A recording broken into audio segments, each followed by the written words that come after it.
യൂട്യൂബിൽ 100K ഒക്കെ അടിക്കുന്ന ക്രിയേറ്റേഴ്സില്ലേ, അവരവരുടെ വീഡിയോയിൽ പറയുന്നത് കേട്ടിട്ടുണ്ട് അവർക്ക് 100K അടിക്കുന്നതിനേക്കാളും ഹാപ്പിനെസ് ആയിരുന്നു 100 സബ് അടിക്കുക. അവരന്ന് പറഞ്ഞപ്പോൾ അതെന്താ ഉദ്ദേശിച്ചതെന്ന് എനിക്ക് അന്ന് മനസ്സിലായിരുന്നില്ല. പക്ഷെ എനിക്കിപ്പോൾ ഈ നിമിഷം എനിക്കത് മനസ്സിലാവുന്നുണ്ട്. എൻ്റെ കുട്ടി ചാനലിന് 100 സബ് അടിച്ചിരിക്കുകയാണ്. ആക്ച്വലി 100 കഴിഞ്ഞു പോയിട്ടുണ്ട്. ശരിക്കും പറഞ്ഞാൽ ഒത്തിരി സന്തോഷമുണ്ട്. നിങ്ങൾ ഈ കണ്ടുകൊണ്ടിരിക്കുന്നതിൽ പലരുമാണ് അതിന് റീസൺ. ഇത്ര പെട്ടെന്ന് 100 അടിക്കുമെന്ന് എനിക്കൊരു പ്രതീക്ഷ ഉണ്ടായിരുന്നില്ല.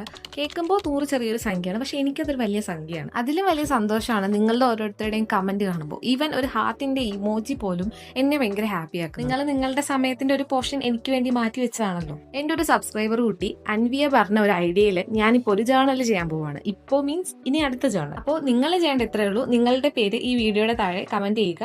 ഞാനത് ജേർണലാക്കാം. ഈ 100 പേരും കമന്റ് ചെയ്യുന്നൊന്നും എനിക്കറിയില്ല, പക്ഷെ പറ്റുന്ന അത്രയും ഞാനതിൽ ഇൻക്ലൂഡ് ചെയ്യാൻ ശ്രമിക്കും. കുറച്ച് പേര് ഓൾറെഡി പേര് പറയുമെന്ന് ഇങ്ങനെ ചോദിച്ചിട്ടുണ്ടായിരുന്നു. അവരുടെ പേരും ഈ ജേർണലിൽ ഞാൻ ഇൻക്ലൂഡ്. അപ്പോൾ ശരി, താങ്ക്സ് ഫോർ സപ്പോർട്ടിങ്.